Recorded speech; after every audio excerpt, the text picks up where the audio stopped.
Hi guys! Welcome to my vlog for today's video guys. Nagluto ang anak ko ng merienda at pamangkin ko. Ito nga, galing ako ng palengke.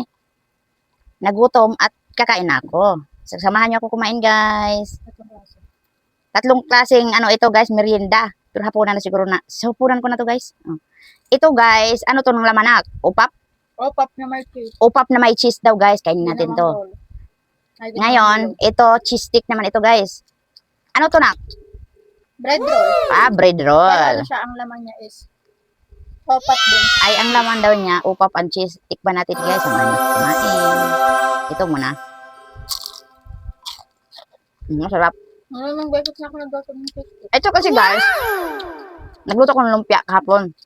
Lumpiang toge. Ngayon, sabi ko na, may natira akong wrapper dyan. Kulay yellow ito. Ngayon, bigay na kapitbahay namin. Sabi ko may cheese dyan, gawin mo ng merienda. Cheese stick. Wala tayong wala dito may ano yan. Walang ketchup. Hindi na kailangan ng ketchup. Ito lang. Cheese na, sapat na. Hindi pa tinipid. Aba, yung upap ko lumusot na. Upap na ube. Yung flavor. Upap ube. Ito guys. Nalagay sa loob. Upap. Masarap to. Pupunta na yung ube. Ube. Flavor. Ito kainin natin.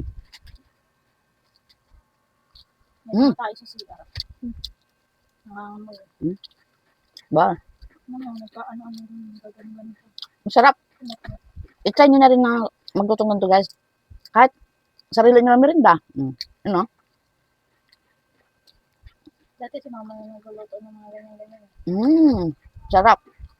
Hapunan ko na to. Kanina naman guys, kinain ko. Tanghalian. 4 na tinapay.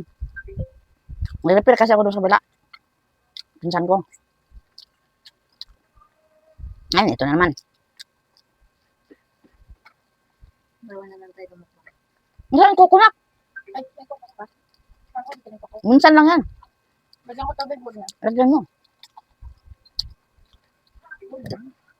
Sarapan sa'yo kita sa luto natin lang. Ay, bento ko. Yung anak ko mahilig mag-imbento guys. Kaya, gaya sa akin. Nag-imbento lang siya. Alam mo, ang invento ko dati, nagluto na ako ng cheese, ng bread roll. Pero ang nilagay ko, ate, hindi Tingnan mo guys. sagot. Hindi nga eh. Ito yung my cheese. Pagod ko siya, grabe. Yun mo yung niya, OT niya 50 hours.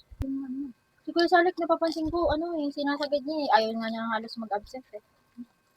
Kaya pagod ko niya. Yung asok na siya. Hindi nga ata siya nakatulog eh. Pag niya, uwi niya galing work, hindi siya nakatulog. Tapos, diretso na siya dito. Anong oras tayo nakauwi? Parang baliktad yung ganun.